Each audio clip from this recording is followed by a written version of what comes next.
Bismillahirrahmanirrahim. Assalamualaikum warahmatullahi wabarakatuh. Alhamdulillah wassalatu wassalamu ala rasulillah wa ala alihi wa sahbihi wa sallama tasliman katsira amma ba'd. Fa ahlan wa sahlan wa marhaban bikum ikhwani al-kiram wa akhwati al-karimat, jamaah sekalian yang ana cintai dan muliakan, rahimani Allah wa iyyakum wa baraka fikum.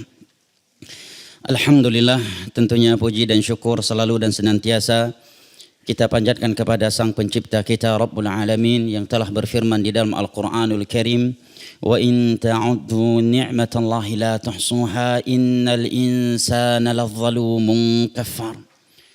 Dan kalaulah kalian menghitung-hitung akan nikmat Allah atas kalian, la tuhsuha, niscaya kalian tidak akan mampu menghitungnya. Innal insana ladzalumun kafar. Sesungguhnya manusia itu pelaku kezaliman dan kekufuran. Semudah-mudahan dan itu yang seyogyanya kita dapat berubah setelah mendengarkan ayat Al-Quranul Karim yang satu ini, yang tadinya kurang bersyukur kepada Allah Jalla wa'ala karena selalu menganggap diri ini kekurangan nikmat dari Allah, menjadi hamba yang bersyukur dan tersadarkan bahwasanya kita tidak kekurangan nikmat dari Allah. Bahkan semua kita kebanyakan nikmat dari Allah. Karena banyaknya nikmat yang telah Allah berikan kepada kita, maka Allah mengatakan kalian tidak akan pernah mampu menghitungnya. Maka sekali lagi jamaah yang dimuliakan Allah, ibu bapak, saudara dan saudari yang ana cintai dan muliakan, rahimani Allah wa iyyakum wa baraka fikum. Sejatinya kita tidak kekurangan nikmat dari Allah. Tetapi yang sesungguhnya kita justru kebanyakan nikmat dari Allah. Namun kekurangan syukur dan terlalu banyak kufur kepada Allah Jalla wa'ala.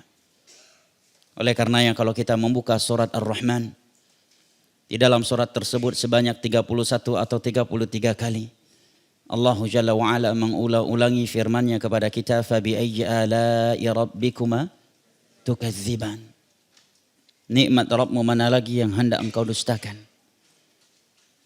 Karena mayoritas manusia itu seperti yang Allah katakan, wa qalilum min ibadiyasy syakur.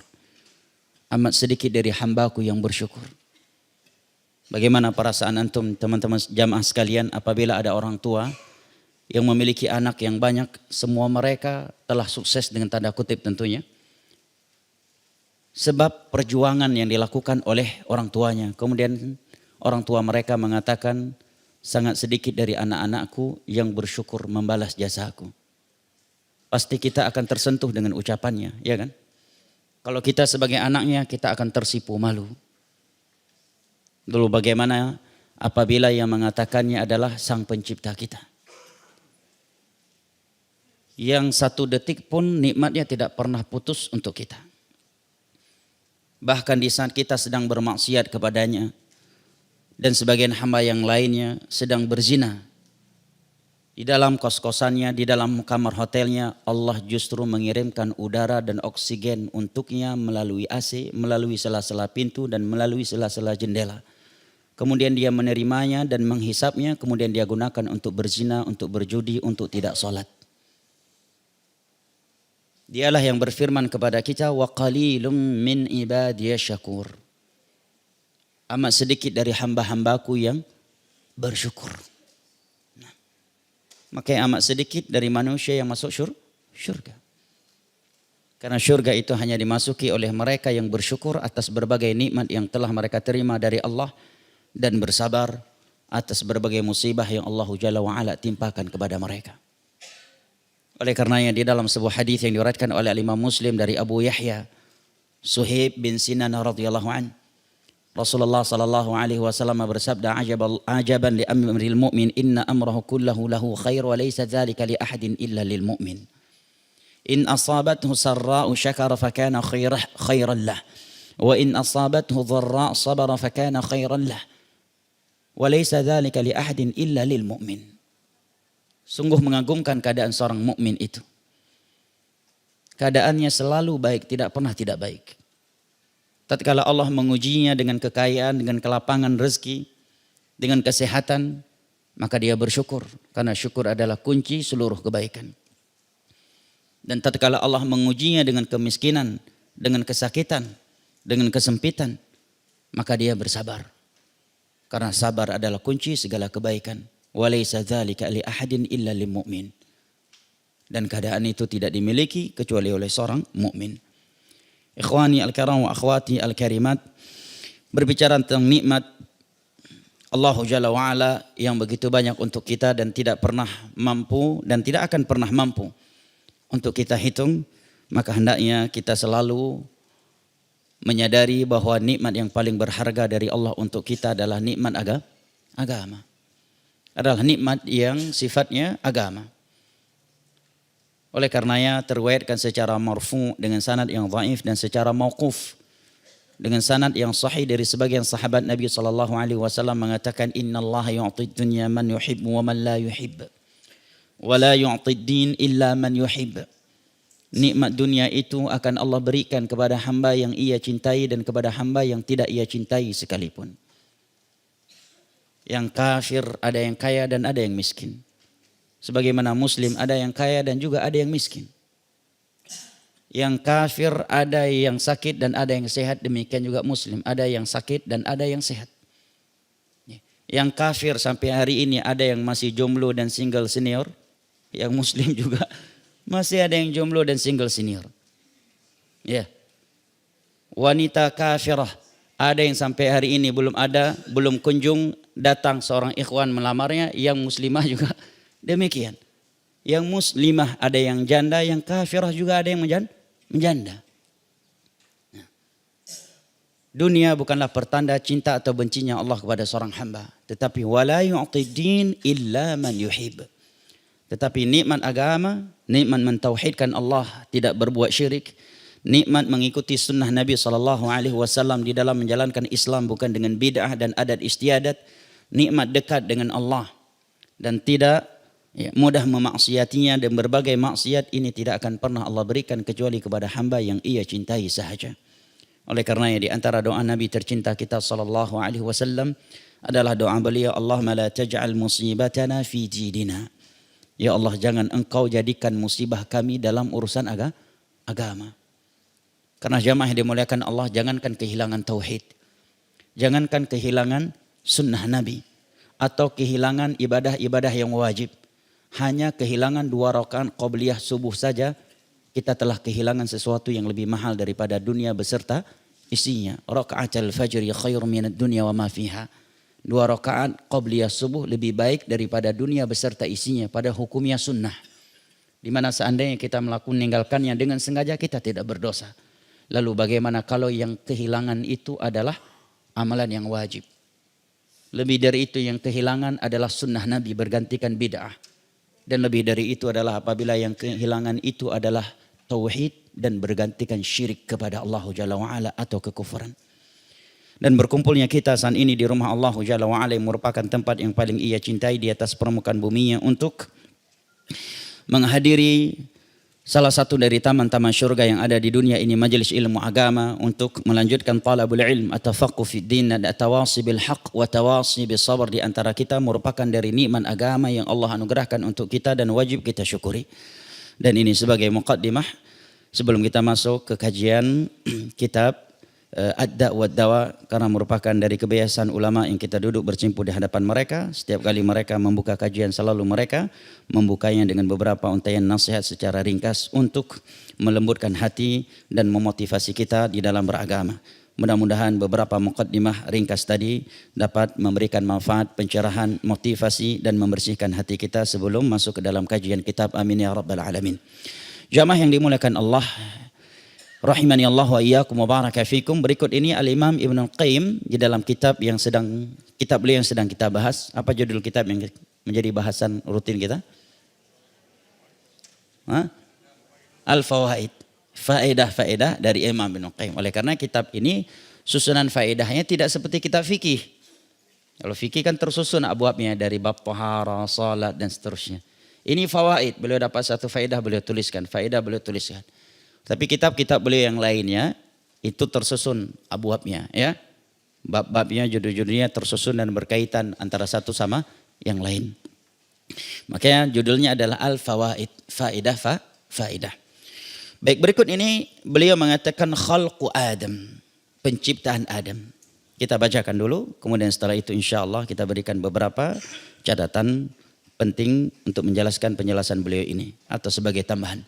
Kata beliau, kana awwalal makhluqati al-qalam liyaktuba al-maqadir qabla kauniha.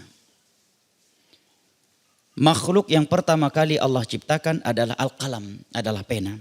Nanti akan Anda berikan catatan tuh ucapan beliau ini ya. Liyaktubal maqadir qabla kauniha. Yaitu makhluk pertama kali diciptakan ya, untuk menciptakan, untuk menuliskan takdir-takdir sebelum diciptakan para makhluk.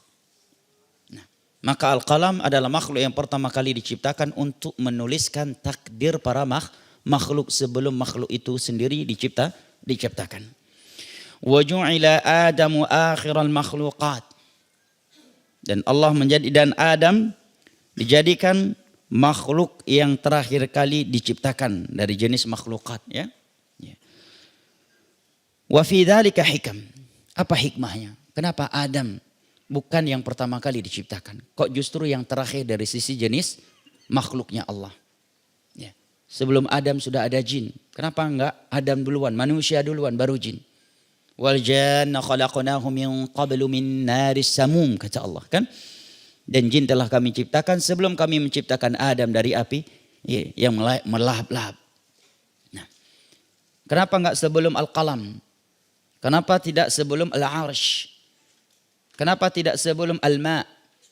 Air. Nah, maka kurang lebih Al-Imam Ibnul Qayyim menyebutkan ada 10 hikmahnya. Kenapa Adam menjadi jenis makhluk yang terakhir kali dicipta oleh Allah Jalla wa'ala. Dan tentunya walillahil hikmatul balighah. Allah memiliki hikmah-hikmah yang lebih tinggi yang tidak diketahui oleh semua makhluk. Yang beliau sebutkan ini adalah sebagian dari hikmah yang dapat ditebak atau diperkirakan. Walillahil hikmatul balighah. Dan Allah al-hakim. Tidak pernah menciptakan sesuatu kecuali penuh dengan hikmah. Ya. Tidak ada sesuatu yang diciptakan oleh Allah kecuali ada hikmah di balik itu. Walaupun manusia menganggapnya itu memudaratkan. Apa contohnya? Nyamuk. Nggak ada yang suka sama nyamuk kan? Ada hikmahnya nggak? Betapa banyak orang kaya karena nyamuk. Jualan obatnya nyamuk. Ya, COVID-19 ada yang suka? Nggak ada yang suka. Ada hikmahnya. Banyak, betapa banyak orang jadi OKB. Orang kaya baru setelah COVID. Swab yang harganya 45.000 saat itu dijual 1.500.000. Betul nggak? Masker yang nggak ada harganya, penjual masker nggak pernah ada sejarahnya menjadi kaya. Setelah COVID jadi kaya penjual masker. Ya, luar biasa. Banyak hikmahnya. Allah menciptakan ular, ada hikmahnya. Buaya walaupun menerkam, di balik itu juga ada hikmahnya. Apalagi buaya darat, lebih banyak lagi hikmahnya. Al-muhim jamaah dimuliakan Allah. Falillahil hikmatul balighah. Allah memiliki hikmah yang sangat tinggi. Karena salah satu dari nama Allah adalah Al-Hakim. Oleh karenanya di antara adab di dalam mengagungkan Allah, Allah berfirman, La yus'alu amma yaf'alu wa hum yus'alun. Allah itu tidak boleh ditanya kenapa ia berbuat. Kenapa Allah mengakukan ini, kenapa Allah tidak melakukan itu. Kenapa ini duluan, kenapa tidak itu duluan. Kenapa istiwanya setelah Allah ciptakan langit, kenapa enggak dari sebelumnya. Kenapa Allah turun di sepertiga akhir malam ke langit dunia, kenapa enggak sebelumnya, kenapa enggak setelahnya. La yus'alu amma yaf'alu wa hum yus'alun. Allah tidak boleh kita tanya kenapa dia berbuat begini dan begitu. Wahum yus'alun, tetapi kalianlah yang akan ditanya oleh Allah. Kenapa melakukan ini dan kenapa melakukan itu. Ya. Maka setiap perbuatan Allah Jalla wa'ala, baik dalam hal mencipta sesuatu ataukah yang lainnya, semuanya penuh hikmah. Falillahil hikmatul balighah. Tapi Al-Imam Ibnu Qayyim menyebutkan ya, yang dapat ada 10 hikmah. Kenapa Adam ya, yang terakhir kali diciptakan. Setelah Allah menciptakan beberapa makhluk sebelumnya secara umum alam semesta. Yang pertama tamhidud dar qabla sakin. Yang namanya rumah, tempat tinggal, fasilitas itu harus disediakan sebelum orangnya. Ya. Sebelum ada yang menempatinya, rumah sudah harus duluan ada. Kalau enggak mau tinggal di mana dia? Ini hikmah yang pertama. Ya. Kalau langsung diciptakan Adam, belum ada langit, belum ada bumi, gimana rasanya? Hah? Ini berarti luar biasa kecerdasan Al-Imam Ibnu Qayyim ya. Mungkin kita enggak pernah berpikir ini salah satu hikmahnya. Tapi para ulama karena kedalaman ilmu mereka ya bisa menyebutkan ini di antara hikmahnya. Yang kedua kata Imam Ibnu Qayyim annahul ghayah allati khuliqa li ajliha ma siwahu minas samawati wal ardi wasyamsi wal qamari wal bir wal bar wal bahr. Karena penciptaan manusia ya, Adam adalah puncak yang karenanya Allah menciptakan langit, bumi, matahari, bulan, darat dan laut, yaitu untuk beribadah kepada Allah Jalla wa Ala. Semua makhluk diciptakan sebabnya adalah ini. Dan Adam diciptakan ya agar memperlihatkan ya, ketauhidan Allah Jalla wa Ala. Oleh karena setelah Nabi Adam diciptakan, para malaikat dan iblis diperintahkan oleh Allah untuk sujud kepadanya atas perintah Allah. Nah, wa ma khalaqtul jinna wal insa illa liya'budun. Dan tidaklah aku menciptakan jin dan manusia kecuali agar mereka beribadah hanya kepada aku. Nah. Tabarakalladzi biyadihil mulku wa huwa ala kulli syai'in qadir. Alladzi khalaqal mauta wal hayata liyabluwakum ayyukum ahsanu amala. Allah ingin memperlihat ini. Ayyukum ahsanu amala. Walladzi khalaqa sab'a samawati wa minal ardi mithlahunna lita'lamu anna Allah ala kulli syai'in qadir wa anna Allah qad ahata bi kulli syai'in ilma. Dialah Allah yang telah menciptakan 7 lapis langit dan 7 lapis bumi seperti langit. Bumi juga memiliki 7 lapisan sebagaimana langit memiliki 7 lapisan. Apa tujuannya? Agar kalian tahu bahwa Allah Maha Kuasa atas segala sesuatu. Dan agar kalian tahu bahwa ilmu Allah meliputi segala sesuatu. Nah, hikmah yang ketiga adalah anna ahdaqas sunna' yakhtimu amalahu bi ahsanihi wa ghayatihi kama yabduhu bi asasihi wa mamadih. Bahwa pencipta yang handal, yang cerdas, pencipta yang handal, ini kaidah umum, adalah yang menutup, mengakhiri ciptaannya dengan yang paling bagus. Sebagaimana dia mengawali ciptaannya itu dengan asas dan pondasi yang kuat. Ini sebagai analogi dan walillahil matsalul a'la. Ya, dan Allah Maha tinggi dari segala penyerupaan dan perumpamaan. Laisa kamitslihi syai' wa huwas samiul basir. Tiada sesuatu yang serupa dengan Allah dan Allah Maha melihat dan Maha mendengar. Nah, Allah akhiri penciptaan Adam dan Adam adalah sebaik-baik penciptaan manusia. Oleh karena dalam akidah mukmin yang saleh lebih afdal daripada malaikat. Karena malaikat tidak diciptakan hawa nafsu. Manusia diciptakan hawa nafsu tetapi dia mampu mengalahkan hawa nafsunya untuk beribadah kepada Allah Jalla wa Ala. Nah, ini menunjukkan Allah Jalla wa Ala maha hikmah, maha ilmu. Menutup penciptaannya dengan sesuatu yang paling bagus. Nah, hikmah yang keempat, annan nufusa mutatalli'atun ila nihayati wal awakhiri daiman. Bahwa yang namanya jiwa manusia, keumuman dia akan fokus terhadap sesuatu yang paling terakhir. Ya. Makanya kalau ada acara-acara besar, ya, event-event tertentu, yang paling ditunggu adalah hari terakhir ya, banyak sebabnya. Ya, apakah harga yang lebih murah dan sebagainya, ya kan? Ya. Jiwa ini mutatalli, dia akan fokus, akan menunggu yang terakhir dari segala sesuatu. Nah, dan Adam diakhirkan. Sebagai contoh dalil yang menunjukkan bahwa keumuman manusia ini pasti akan lebih fokus kepada yang terakhir. Bahkan terkadang yang sebelumnya terlupakan. Walaupun bisa jadi lebih bagus daripada yang terakhir. Karena mereka sudah melihat yang paling terakhir. Apalagi jika yang paling terakhir itu adalah yang paling bagus sebagai contoh. Kalau jamaah membuka surat Asy-Syu'ara dan juga selain Asy-Syu'ara 43 ya, ketika ada tukang-tukang sihir Fir'aun sebelum mereka beriman dan bertaubat ingin menantang sihir Nabi Musa, menurut mereka itu adalah sihir, pada itu adalah mukjizat dari Allah Jalla wa Ala. Lihat kecerdasan Nabi Musa alaihissalam. Apakah beliau yang paling pertama melemparkan? Tidak. Apa kata Nabi Musa alaihissalam? Alqu ma antum mulqun. Lemparkanlah apa yang akan kalian lemparkan. Nabi Musa memilih yang terakhir. Nah, makanya dalam rapat pun orang-orang yang agak cerdas itu biasanya terakhir dia ngomongnya untuk menutupi pendapat yang lain. Apalagi yang licik ya. Ya, terakhir dia ngomong sebagai penutup sehingga argumentasi orang lain tertutup semuanya dengan keindahan bahasa dia, dengan keindahan pendapat dia. Dan Allah Jalla wa Ala Maha Al-Hakim Al-Alim ala kulli syai'in qadir. Nah, maka Allah mengakhiri Adam sebagai penciptaannya dan ia adalah penciptaannya yang paling bagus. Falamma ra'an nasu fi'ilahum tatalla'u ila ma ya'ti ba'dah. Tatkala tukang sihir melemparkan tali-tali mereka kemudian menjadi apa? Berubah menjadi, mereka melemparkan tali mereka kemudian berubah menjadi ular. Di sini kelirunya sebagian besar kaum muslimin. Tidak ada yang berubah. Masih tetap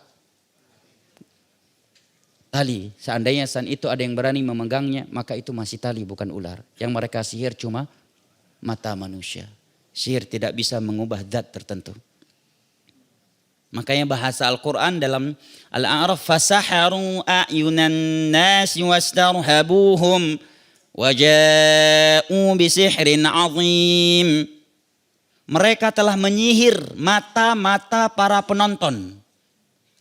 Wastarhabuhum, dan membuat para penonton ketakutan. Karena yang mereka lihat adalah ular padahal tali. Waja'u bisihrin azim. Dan mereka mendatangkan sihir yang amat dahsyat. Oleh karenanya ketika Nabi Musa melemparkan tongkatnya dan berubah menjadi ular, mereka langsung tobat. Mereka tahu ini bukan sihir. Ya, bukan sihir. Seandainya dipegang itu benar-benar ular, bukan tongkat yang terlihat ular. Sementara yang sihir mereka adalah tali yang terlihat sebagai ular. Nah, makanya bahasa Al-Quran, fasaharu a'yunan nasi wastarhabuhum waja'u bisihrin azim. Mereka menyihir mata-mata para penonton saat itu. Sehingga mereka melihatnya sebagai ular padahal masih tali.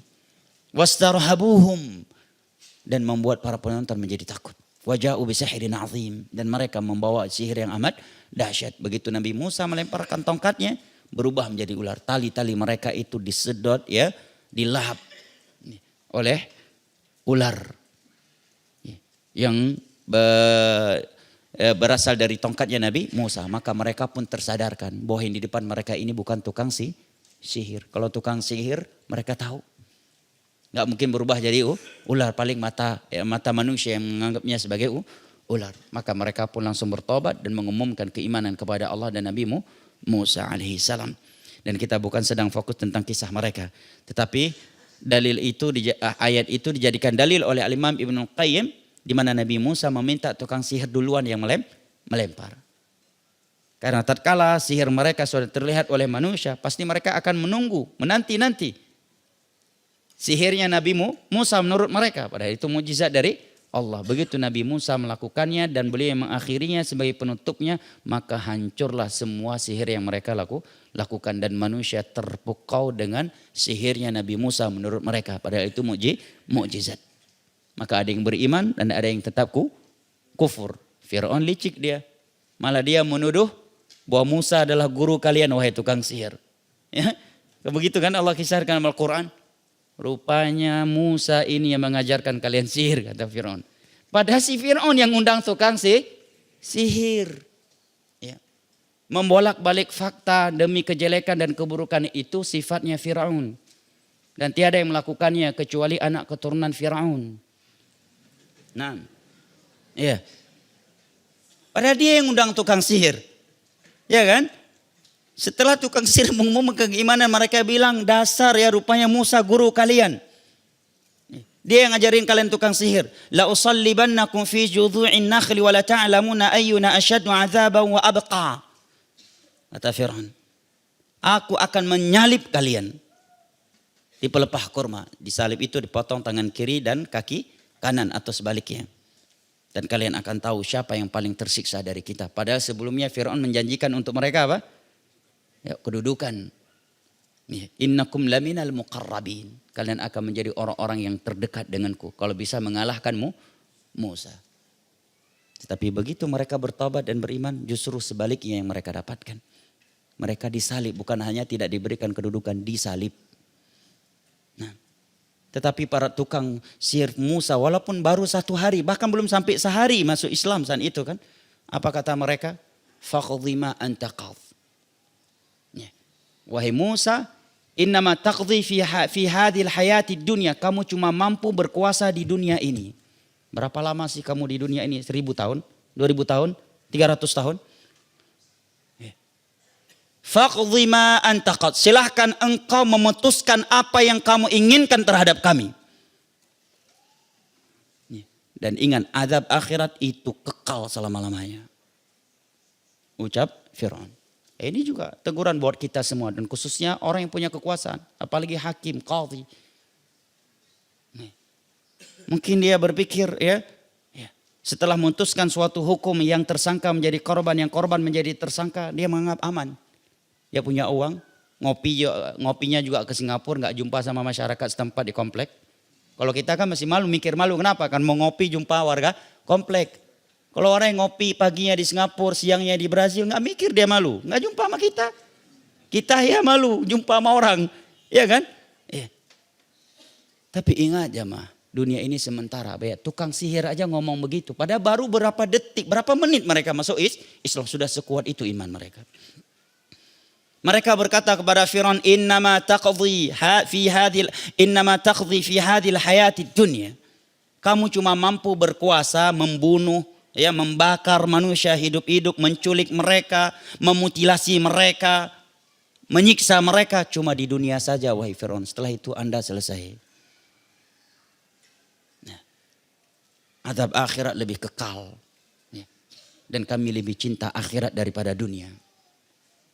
Dengan beriman kepada Allah dan Musa alaihissalam. Maka jangan sampai jamaah yang dimuliakan Allah, imannya tukang sihir Fir'aun lebih kuat daripada imannya kita. Padahal kita semenjak lahir udah muslim, udah mukmin. Bahkan orang tua nenek moyang kita juga mukmin. Tukang sihir baru beberapa menit masuk Islam. Setelah sebelumnya sebagai tukang sihir lagi.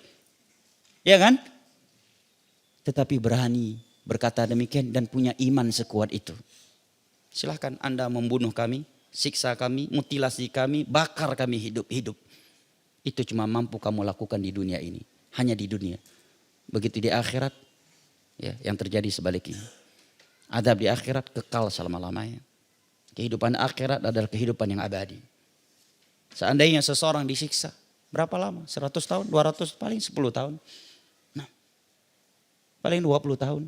Nah, sedangkan 1 hari di akhirat paling pendeknya seperti 1000 tahun di dunia ini. Berapa lama seorang menikmati jabatannya jamaah? Antum kita menikmati uang, jabatan, fasilitas berapa lama? Paling sempurna cuma 20 tahun, betul nggak? Ya kan? Dari umur 15 sampai umur 40 lah. Anggaplah paling sempurna ya, 25 tahun. Ya. Setelah lewat 50 udah ada rematik, udah asam urat, banyak uang anak-anak yang pakai, betul nggak? Anggaplah sampai ilmu umur 50 tahun, dari 20 sampai 50 tahun. 30 tahun paling sempurna kita bisa melampiaskan hawa nafsu kita. Ya kan? Setelah 50 tahun udah ada rematik, asam urat, cincin. Bukan lagi di jari jemari, udah di jantung cincinnya.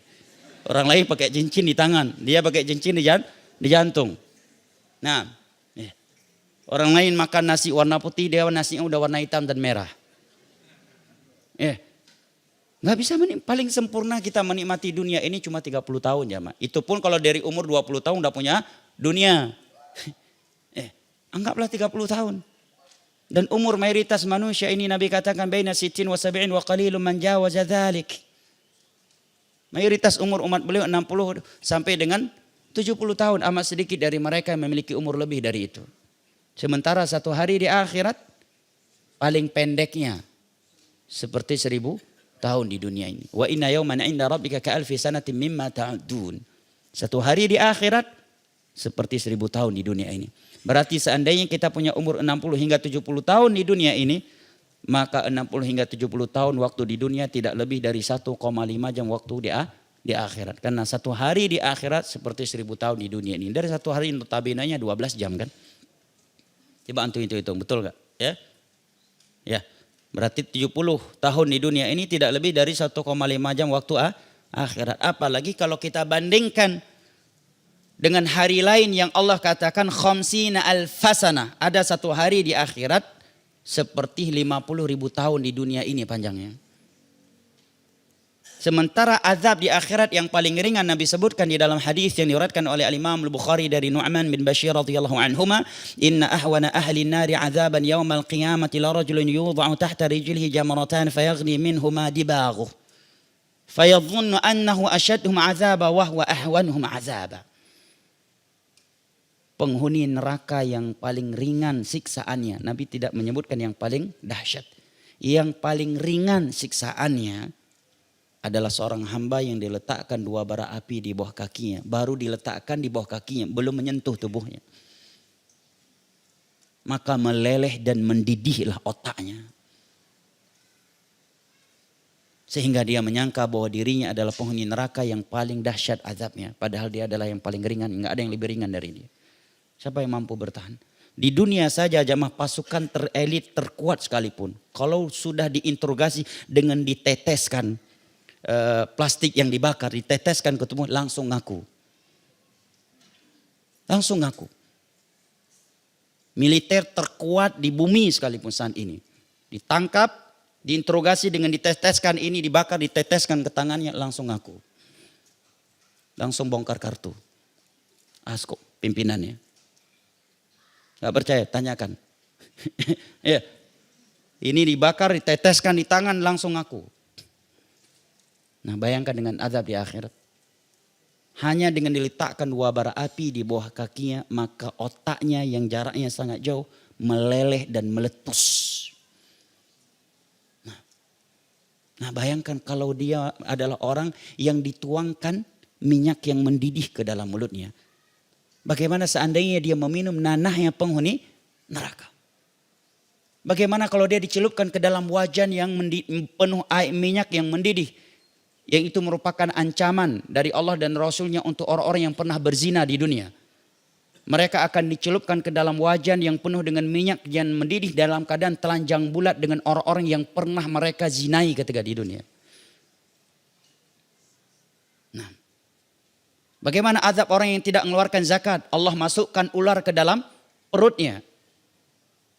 Kemudian uang-uang tersebut hartanya itu menjadi setrika yang digunakan oleh malaikat untuk menyetrika punggung-punggung mereka. Makanya tukang sihir Fir'aun dahsyat sekali keimanan. Padahal mereka belum sampai sehari masuk Islam. Berani berkata demikian di depan siapa? Di depan orang yang mengatakan ana rabbukumul a'la. Seorang raja yang memiliki kekuatan kerajaan dan fisik. Fir'aun itu bukan hanya sebagai raja, dia ditakuti jamaah. Tapi dari sisi fisik juga dia ditakuti. Bahkan sebagian ulama menyebutkan seumur hidupnya gak pernah jatuh sakit. Bayangkan Musa punya mukjizat. Fawaqazahu Musa faqata alaih. Sekali tampar orang langsung mati orang itu. Berhadapan dengan Fir'aun. Harus lari. Ada raja yang berani mengancam tukang sihir jamaah? Jarang. Biasanya raja, presiden, perdana menteri justru merangkul para dukun untuk menjaga istananya. Mbah tolong ya ini anggarannya mbah. Nggak ada. Ada presiden, perdana menteri yang berani sama tukang sihir. Justru tukang sihir sewa untuk menjaga kekuasaannya. Fir'aun enggak. Tukang sihir diancam sama dia. Aku salib kalian semua. Enggak kenal takut Fir'aun ini jemaah. Orang yang sangat nekat. Laut merah terbelah, dia berani masuk. Antum sebagai perdana menteri. Ya. Jenderal militer terkuat melihat laut terbelah, berani antum masuk karena ada ya DPO yang sedang masuk ke situ. Ya, ada DPO yang antum kejar masuk ke laut. Karena laut sedang terbelah, antum yang melihatnya gimana? Berani masuk? Walaupun antum pakai baju anti peluru, pakai jet pribadi, tank sekalipun, ana yakin gak ada yang berani. Fir'aun berani. Karena kesombongan dia Musa sama Bani Israel yang lemah berani masuk, masa nih raja nih dengan bala tentaranya lagi masuk, dia lupa dia bahwa Musa masuk karena perintah Allah, dia masuk karena permusuhan. Begitu dia dan bala tentara yang masuk, Musa dan Bani Israel telah naik ke darat, Allah pun tutup itu Laut Merah sehingga mereka tenggelam semuanya. Tetapi hanya satu jasad yang Allah selamatkan, kemudian Allah lemparkan ke tepi pantai, yaitu jasadnya Fir'aun. Khusus bala tentaranya tenggelam semuanya. Khusus Fir'aun Allah campakkan ke tepi pantai untuk memperyakinkan Bani Israel bahwa Fir'aun benar-benar telah mati. Bahkan ketika dia tenggelam dan sebelum matinya dia mewek dibuat oleh Allah. Sebelumnya nggak pernah menangis memanggil Allah. Begitu tenggelam mewek juga dia, penakut juga rupanya. Allah juga yang dia panggil. Padahal sebelumnya dia berkata ana rabbukumul a'la. Begitu tenggelam Allah sebutkan di dalam surat Yunus, falamma adrakahul gharaqu qala amantu billadzi amanat bihi banu Israil. Begitu Fir'aun telah tenggelam, maka dia pun berkata, berteriak, aku beriman kepada zat yang diimani oleh Bani Israel. Kata Syekh Utsaimin, ini bentuk penghinaan Allah yang sangat tinggi kepada Fir'aun. Allah haramkan dia menyebutkan nama Allah. Dia saking sombongnya tidak mengatakan aku beriman kepada Allah. Tetapi dia berkata aku beriman kepada yang diimani oleh Bani Israel. Saking sombongnya Fir'aun. Hampir mati pun masih mempertahankan kesombongannya. Ya. Detik-detik mau mati masih dia pertahankan kesombongannya. Ini penghinaan dari Allah. Jangan dikira seseorang ketika sombong berarti dia mulia. Justru itu bentuk penghinaan Allah kepada seseorang. Nah, makanya jamaah dimuliakan Allah, jangan pernah malu menyebut nama Allah. Walaupun dengan menyebut nama Allah kita akan ditertawi oleh teman-teman kita. Sebagian anak muda kan begitu. Ya. Kurang keren kayaknya kalau berzikir kepada Allah. Kalau mengucapkan Allahu Akbar, la ilaha illallah kurang keren. Ya, keren itu kalau oh my God, itu baru keren. Kan seperti itu anak muda hari ini. Padahal dia muslim, orang tuanya juga muslim. Betapa banyak orang ketika mengalami turbulensi di pesawat malu untuk mengatakan Allahu Akbar, la ilaha illallah, astaghfirullah, malu sebagian orang. Apalagi kalau dengan pakaian militernya, takut dibuli oleh kawannya. Ya, ucapkan. Nabi mengatakan man kana akhiru kalamihi la ilaha illallah dakhalal jannah. Barang siapa yang terakhir kali ucapan yang dia ucapkan adalah la ilaha illallah, maka dia pasti masuk surga. Daripada kita ingin mengucapkan tapi malu, ya, apalagi di bawah samping anak buah semua.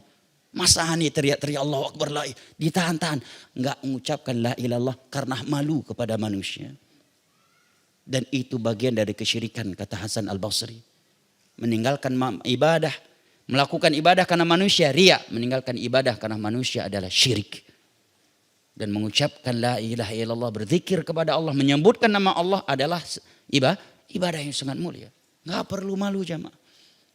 Ya, antum naik pesawat turbulensi, ucapkan Allahu Akbar. Ya.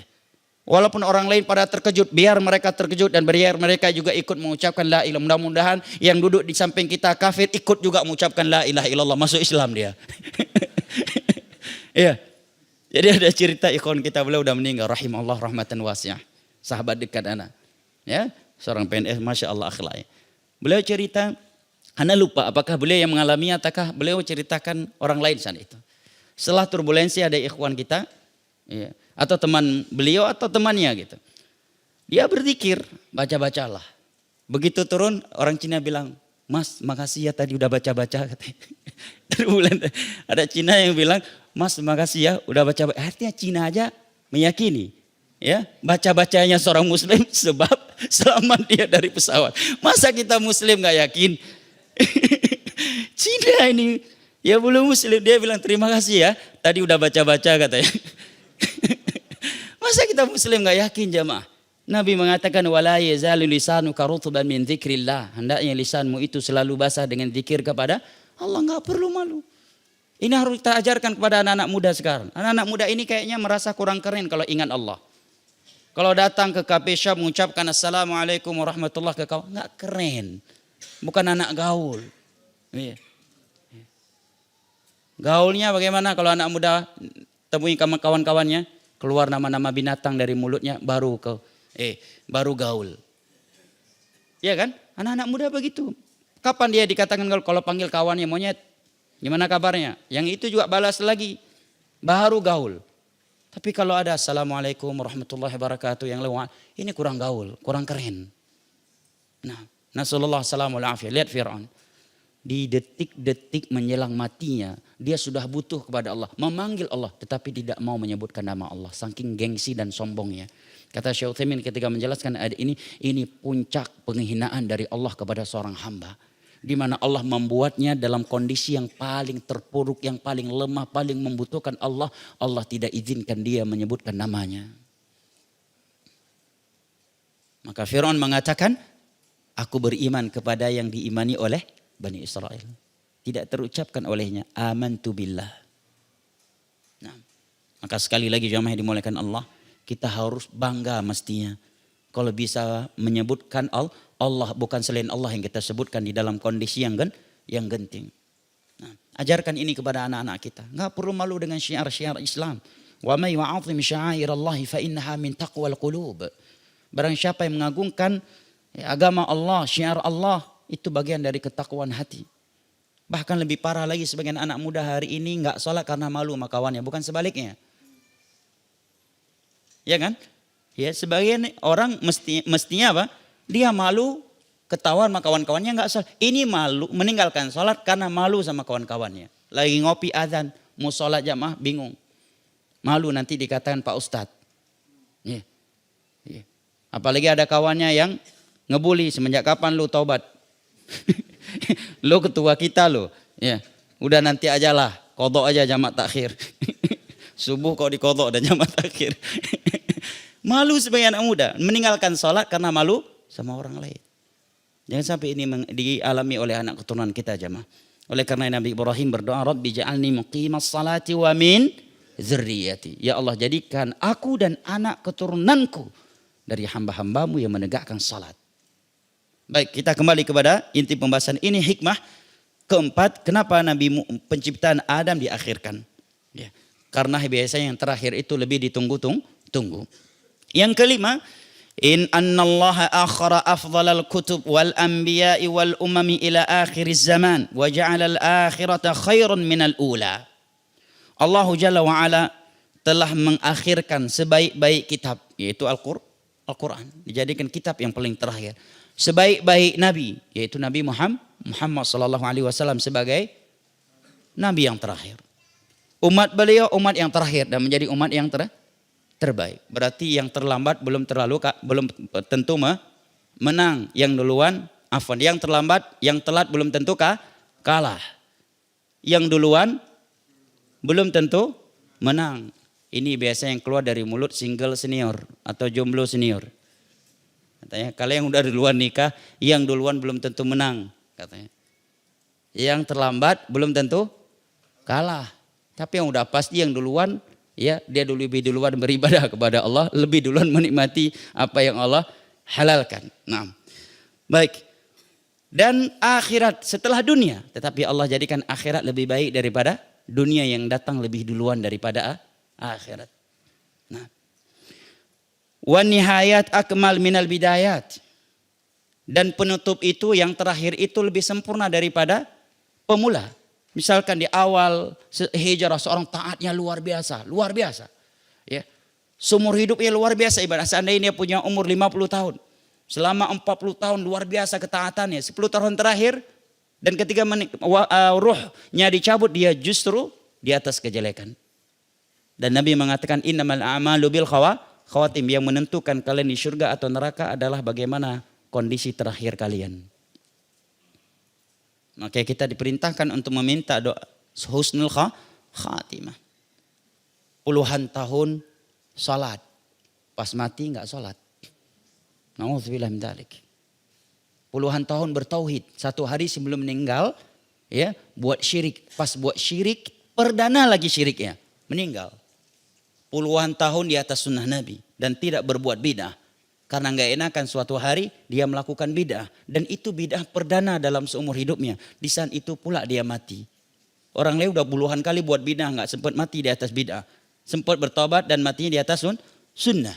Ini orang puluhan tahun di atas sunnah. Kemudian berbuat bid'ah karena nggak enakan sama kawannya. Dan itu bid'ah perdana untuk dia. Mati pula. Innamal a'malu bil khawatim. Orang lain udah puluhan kali berzina, nggak mati sedang berzina. Sempat bertobat. Kemudian mati dalam keadaan sebagai orang yang telah bertobat dari zina. Dia seumur hidup nggak pernah nyentuh zina. Suatu ketika menyentuhnya dan itu zina perdana baginya. Di saat itu pula malaikat maut datang mencabut nyawanya. Zina perdana lagi. Judi perdana lagi. Judol perdana lagi. Mati lagi, judol perdana. Innamal a'malu bil khawatim, kata Nabi. Yang menentukan kalian di dalam surga atau neraka adalah penutup usia kalian. Penutup usia kalian. Makanya ada hadis dari Nabi SAW. Barang siapa yang memperbaiki sisa-sisa umurnya, maka Allah akan ampuni kesalahan-kesalahan dia yang telah berlalu. Dan akan Allah berikan pahala terhadap kebaikan yang dia lakukan di sisa-sisa umurnya. Tetapi kalau sebaliknya, maka sebaliknya juga. Allah tidak akan mengampuni masa lalunya dan Allah akan perkarakan dia dengan sisa umurnya yang dia tidak berikan di jalan Allah Jalla wa'ala. Oleh karenanya seorang ulama tabi'in yang bernama Abu Hazim Salamah bin Dinar rahimahullah mengatakan, kullu syai'in takrahul mauta li ajlih fatrukhu fa innaka in fa'alta dhalik la yadhurruka mata mit. Jadikan ini prinsip kita sebagai hamba Allah yang menginginkan syurga dan keselamatan dari nerakanya. Kata beliau, setiap perbuatan yang ingin kamu lakukan dan kamu tidak ingin mati karena itu, tinggalkan segera. Kalau ini prinsip engkau, kata beliau, maka kamu tidak perlu peduli di mana dan kapan kamu akan mati. Tidak bahaya bagimu di mana dan kapan kamu mati. Ini hendaknya menjadi bahan renungan buat kita semua jamaah. Setiap kali kita ingin mengucapkan sebuah kalimat, pikirkan. Kalau kita mati dengan mengucapkan kalimat itu, apakah itu kalimat memasukkan kita ke dalam surga atau justru ke dalam neraka? Ingin melakukan sesuatu. Ya, seorang pemuda misalkan digoda oleh syaitan untuk berzina, untuk ke diskotik, tanyakan. Kalau saya mati dan saya sedang di diskotik, mau enggak? Ya. Anda ingin bermain musik? Tanyakan. Kalau saya mati dan saya bermain musik, mau enggak? Jangan. Kalau enggak mau, jangan, kata beliau. Setiap perkara yang kamu tidak mau dimatikan karenanya, tinggalkan segera. Kalau ini prinsipmu, maka tidak bahaya bagimu kapan dan di mana engkau mati. Ini ucapan yang sangat dalam dari seorang ulama tabi'in. Walaupun prakteknya berat. Prakteknya berat. Menghafal dan menyampaikannya mudah. Prakteknya sangat berat. Ya. Makanya doa yang paling sering Nabi kita panjatkan apa? Allahumma muqallibal qulub tsabbit qalbi ala dini. Karena kata Imam Ibnu Jauzi dan selainnya, husnul khatimah atau su'ul khatimah itu sebabnya adalah kondisi hati. Kalau kondisi hatinya baik, pasti husnul khatimah. Baik dengan tauhid, dengan sunnah, tidak dengki, tidak sombong, ya, dan sebagainya. Tapi kalau hatinya udah buruk, dia akan su'ul khatimah. Walaupun sedang sujud di depan Ka'bah. Gimana ceritanya? Sedang sujud di depan Ka'bah bisa su'ul khatimah. Kalau dia sujud saat itu dalam keadaan riya.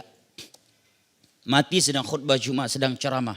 Orang lain boleh menilai dia husnul khatimah. Tetapi kalau saat itu dia berceramah dalam keadaan ujub, riya, maka dia lebih buruk daripada orang yang mati sedang berjoget-joget di dalam diskotik. Karena riya syirik. Dan dosa syirik sekecil-kecilnya syirik itu di atas seluruh dosa maksiat. Lebih buruk orang yang mati sedang sujud tetapi riya daripada orang yang mati sedang berzina, jemaah. Zina maksiat. Riya adalah syirik. Innallaha la yaghfiru an yushraka bihi wa yaghfiru ma duna dzalika liman yasha. Allah tidak akan mengampuni dosa syirik. Tetapi Allah akan mengampuni dosa-dosa yang di bawah syirik bagi siapa saja yang Allah inginkan. Apabila dia mati dalam keadaan belum bertobat darinya. Nabi bersabda, inna akhwafa ma akhafu alaikum asyirkul asghar fasu'ila an qala ar-riya yusalli ahadun fayuzayyinu salata lima yarahu ahad. Nabi mengatakan sesuatu yang paling aku khawatirkan terhadap kalian adalah syirik kecil. Apakah syirik kecil itu wahai Rasulullah, tanya para sahabatnya. Yaitu riya, jawab Nabi kita.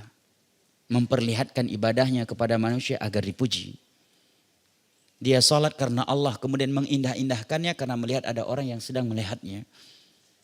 Masuk ke masjid ikhlas karena Allah. Begitu berdiri, sholat sunnah, rupanya ada calon mertua yang anaknya baru dinazar kemarin. Mulai dia indah-indahkan, seakan-akan Al-Baqarah yang sedang dia baca. Padahal inna a'tainakal kautsar yang dia ulang-ulangi. Nah, ngeri aja. Makanya orang yang pertama kali diseret dengan wajahnya ke tanah kemudian dilemparkan ke dalam neraka, itu bukan penzina, bukan peminum khamar, bukan pemabuk, bukan koruptor, bukan berarti boleh ya. Justru ulama yang pertama. Yang kedua orang yang dermawan, suka bersedekah ketika di dunia. Dan yang ketiga orang yang mati di medan jihad yang syar'i, baik komandannya adalah Nabi ataukah selain beliau. Disebabkan riya. Hadis dari Imam Ahmad dan Imam Muslim dari Abu Hurairah radhiyallahu anhu. Itu orang yang pertama kali diseret dengan wajahnya ke tanah kemudian dilemparkan ke dalam neraka. Satunya ulama, ya qari Al-Quran dan mengajarkan Al-Quran. Yang satunya lagi suka bersedekah ketika di dunia. Dan yang ketiga adalah orang yang mati di medan jihad yang syar'i. Tetapi riya. Nah, ini hal yang penting untuk menjadi bahan renungan untuk kita semua. Jamaah yang dimuliakan Allah. Kemudian as-sadisah, hikmah yang keenam. Kenapa Nabi Adam diakhirkan penciptaannya? Annahu subhanahu jama'a ma farraqahu fil alam fi Adam. Fahuwa al-alam as-saghir wa fihi ma fil alam al-kabir. Karena Allah Jalla wa'ala mengumpulkan apa yang terpisah-pisah yang ada di alam ini bersatu semuanya ada pada Nabi Adam. Maka Adam adalah alam yang kecil tetapi padanya ada apa yang ada di dalam alam yang besar.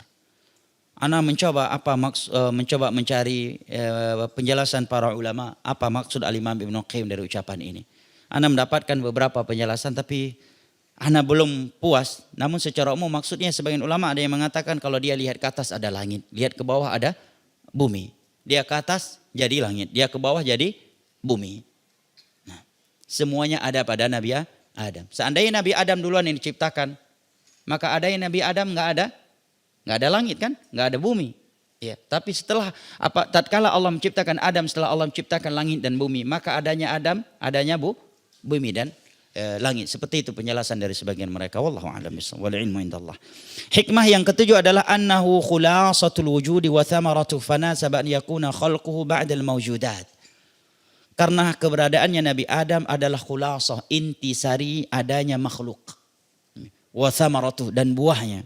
Sehingga beliau diciptakan belakangan setelah makhluk-makhluk yang lainnya. Karena intisari adanya makhluk apa jamaah yang dimuliakan Allah?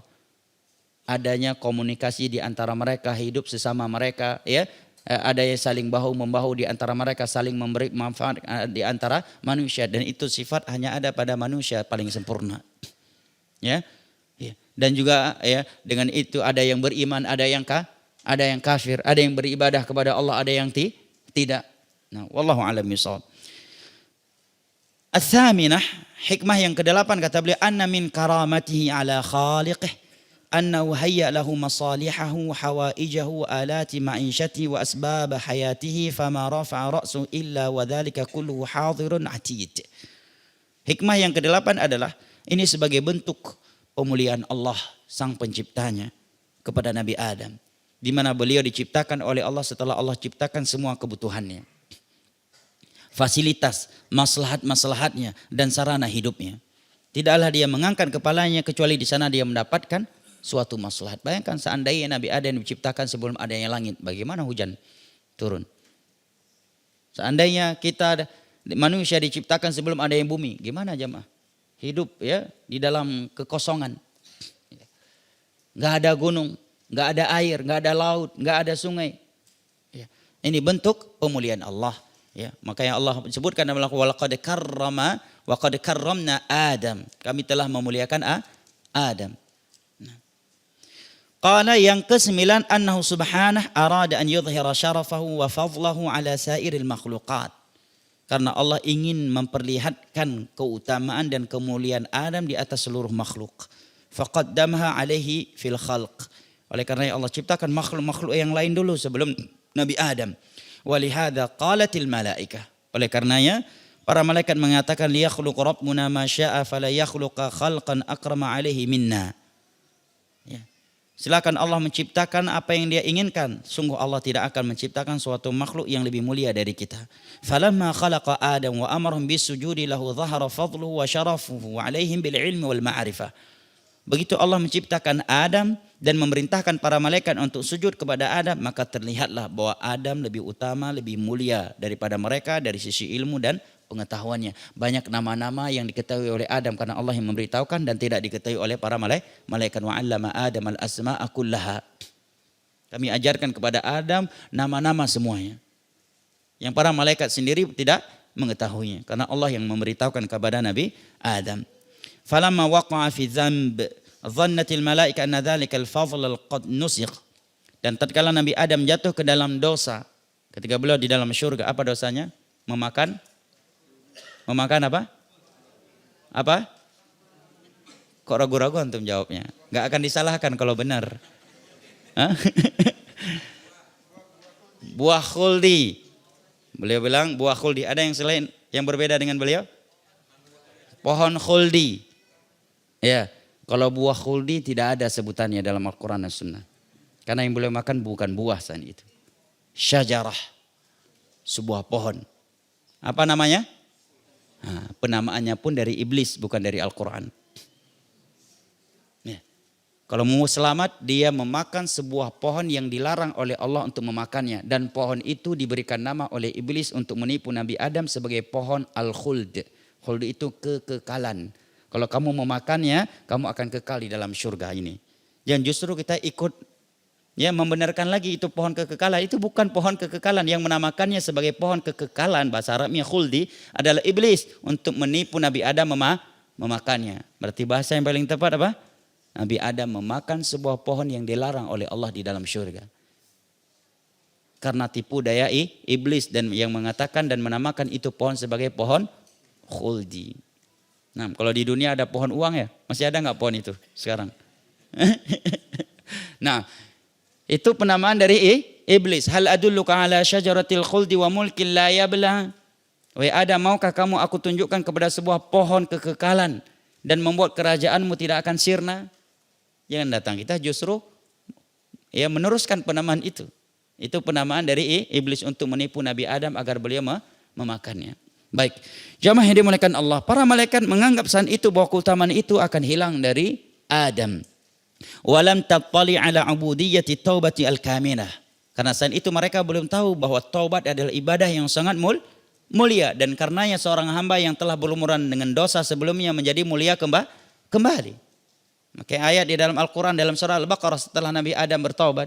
Allah mengatakan fatalaqa Adamu min rabbihi kalimatin fataba alaihi innahu huwat tawwabur rahim. Maka Adam pun menerima kalimat dari Rabbnya.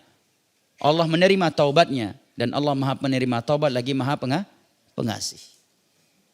Ini kemuliaan untuk orang yang bertobat jemaah. Maka rahmat Allah itu tidak ada yang mampu membatasinya. Ampunan Allah sangat luas. Bayangkan jemaah, orang yang tadi berlumuran dosa, bertobat, lumuran itu seketika hilang. Dan bukan sekedar hilang, dia terlihat bersih lagi. Di dalam Islam ini orang yang dimulai dari nol itu bukan cuma mu'allaf. Muslim yang taubat juga Allah mulai dari nol dengannya. Nabi mengatakan at-taubatu tahdumu ma qablaha kama anna al-islam yahdumu ma qablah. Taubat itu akan menghancurkan seluruh dosa yang sebelumnya. Sebagaimana Islam akan meleburkan semua dosa yang sebelumnya. At-taibu minadz-dzamb kaman la dzanbalah. Orang yang bertobat dari dosa seperti orang yang tidak melakukannya. Dalam riwayat Al-Imam Tirmidzi dari Anas bin Malik radhiyallahu anhu haditsun qudsi Allah berfirman ya bani Adam law balaghat dzunubuka anana as-sama'i thumma astaghfartani ghafartu laka wala ubali.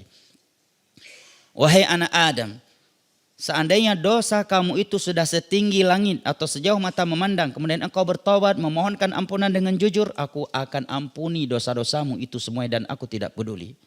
Walaupun dosamu itu sudah setinggi langit sejauh mata memandang. Walaupun dia pernah murtad berulang kali, pernah zina berulang kali, khamar, judi, durhaka, bahkan pernah menjadi pelaku LGBT. Beberapa saat sebelum meninggalnya dia bertobat dengan taubat nasuhah. Di saat pintu-pintu tobat belum tertutup, nyawa yang ditarik belum sampai di kerongkong kongkongannya, belum terlihat azab Allah yang mematikan, dia bertobat karena cinta kepada Allah, optimis kepada ampunannya, takut kepada Allah, menyesal telah melakukannya, bertekad untuk tidak mengulanginya. Seandainya satu hari sebelum matinya dia pernah murtad, berzina ribuan kali, pernah LGBT, pernah mencoba membunuh dan sebagainya, maka dia mati sebagai orang yang tidak pernah melakukan itu. Kalau dia bertaubat. Makanya para ulama mengatakan tidak ada yang lebih keras hatinya daripada orang yang menolak tawaran taubat dari Allah. Itu tawaran dari Allah untuk dia. Anda taubat, kami mulai dari nol dengan Anda. Tapi dia nggak mau menerimanya. Ada yang lebih keras hatinya daripada orang yang menolak tawaran taubat dari Allah. Juga di dalam sebuah ayat dari Al-Quranul Karim Allah mengatakan qul li'ibadiyalladzina asrafu ala anfusihim la taqnatu min rahmatillah innallaha yaghfirudz dzunuba jami'a innahu huwal ghafurur rahim. Katakanlah, perintah dari Allah kepada Nabi kita sallallahu alaihi wasallam. Katakanlah kepada hamba-hambaku yang telah melampaui batas di dalam dosa, pernah murtad, pernah di barisan musuh menjadi sebab terlukanya Nabi, berlumurannya darah Nabi. Bahkan pernah melemparkan batu dan membuat Nabi berdarah. Seperti kaum Taif kan. Khalid bin Walid ini pasukan, komandan pasukan Quraisy yang memimpin pasukannya di atas gunung Rumah dan menyerbu Nabi dan kaum muslimin. Demikian juga Abu Sufyan. Dia pernah dosa meninggalkan salat, berzina, khamar, liwat, lesbi dan berbagai maksiat kotor dan menjijikkan lainnya. Kemudian dia bertobat beberapa saat sebelum meninggalnya dengan taubat nasuha. Ya, Allah katakan la taqnatu min rahmatillah. Jangan pesimis dari rahmat Allah, dari ampunan Allah. Kalau kalian bertobat, kami ampuni. Sesungguhnya Allah mengampuni seluruh dosa. Tidak ada dosa yang tidak diampuni kalau dengan taubat. Syirik sekalipun. Kalau seorang bertaubat, Allah ampuni. Innahu huwal ghafurur rahim. Sesungguhnya Allah Maha Pengampun lagi Maha Pengasih. Nah, bahkan yang lebih dahsyat jamaah yang dimuliakan Allah, ini membuat kita menjadi bergetar hati kita, membuat kita semakin mencintai Allah, semakin mengagungkannya, ya, dan semakin rindu akan perjumpaan dengannya. Bahwa dosa-dosa yang kita lakukan sebelum bertaubat, setelah kita bertaubat, itu Allah rubah bentuknya, yang tadi itu dosa, Allah jadikan itu sebagai kebaikan. Ini salah satu dari dua penafsiran ulama tafsir terhadap firman Allah di akhir-akhir surat Al-Furqan ketika Allah berbicara tentang ibadur rahman.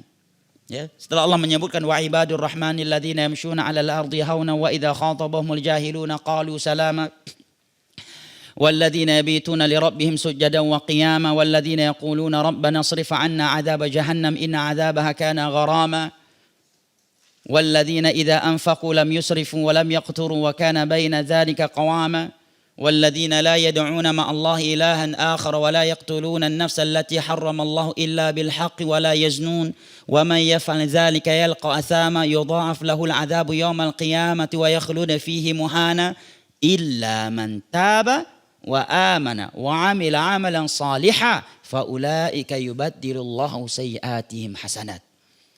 Setelah Allah sebutkan beberapa sifat mereka ibadur rahman, kemudian Allah menyebutkan di antara sifat mereka tidak berbuat syirik, tidak membunuh nyawa yang diharamkan, ya, dan tidak berzina. Kemudian Allah mengancam barang siapa yang berani melakukannya, maka dia akan diazab di dalam neraka jahanam, kekal di dalamnya, berlipat ganda azab yang Allah berikan kepadanya. Setelah itu Allah mengatakan illa, kecuali man, orang, taba, bertaubat, wa amana, beriman, wa amila amalan salihah, dan yang memperbanyak amal saleh.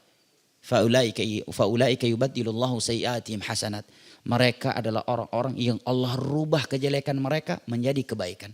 Satu dari dua penafsiran ulama tafsir adalah dosa-dosa dia tadi Allah rubah menjadi kebaikan.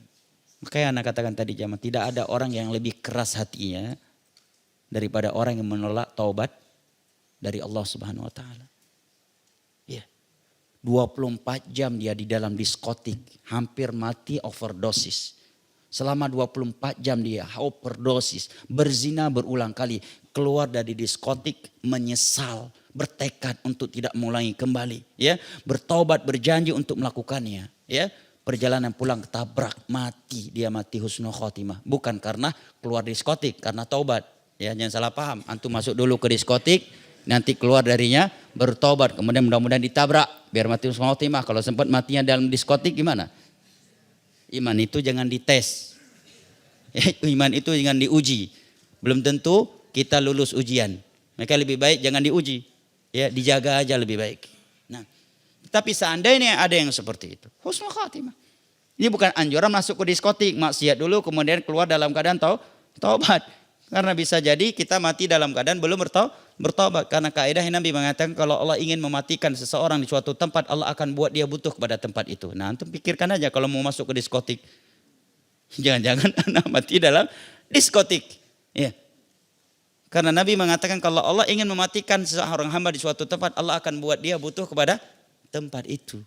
Nah, pikirkan antum yang suka rekreasi, traveling ke negeri-negeri kafir. Ya. Mati sedang traveling di rumahnya Donald Trump. Hah? Mati sedang traveling di Barcelona. Cuma sekedar traveling, beda halnya kalau ada pendidikan yang sangat dibutuhkan atau menjenguk keluarga silaturahim. Oh Ustaz, tadabbur alam Ustaz, kami ke Real Madrid. Tadabbur alam ke Real Madrid, sentul banyak alam itu untuk ditadabburi. Ya. Di rumah juga banyak, pandang istri. Itu juga tadabbur alam, ibadah lagi, pandang wajah ibumu. Itu bukan lagi tadabbur alam. Ya, itulah alam sebaik-baik di depan seorang anak. Ngapain jauh-jauh ke Perancis tadabbur alam? Wa fi anfusikum afala tubsirun. Makanya anak kadang heran. Anak lihat beberapa jamaah pengajian teriak free Palestine, tapi dia belanja ke Singapura, ke mall Singapura. Singapura Israelnya Asia Tenggara. Dia buang duit jalan-jalan ke Amerika, ke Perancis, ke Barcelona, tapi status medsosnya free Palestine. Padahal masih banyak negara muslim lainnya. Dan Nabi berlepas diri dari orang yang mati di negeri orang kafir.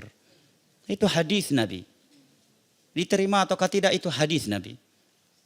Silakan kalau Anda ingin liburan ke negeri orang kafir, uang Anda, ya, fasilitas Anda. Tapi Nabi mengatakan aku berlepas diri dari orang yang mati di negeri orang kafir. Kalau mati di negeri orang kafir sedang berdakwah, Masya Allah. Sedang mensilaturahim, ya kan? Masya Allah. Sedang berbisnis, belanja. Para sahabat juga ke Syam waktu itu belanja. Syam di masa itu negeri kafir pulang untuk mencari nafkah. Itu cuma sekedar untuk selfie di tembok Cina. Ya, ke Perancis hanya untuk bisa selfie di menara Eiffel. Ya. Mati sedang selfie. Mati selfian, bukan salafian. Mata selfian. Mata sebagai selfian. Orang lain mata salafian sebagai pengikut salaf. Dia mata silfian. Sungguh beda orang yang mata silfian dengan orang yang mata salafian.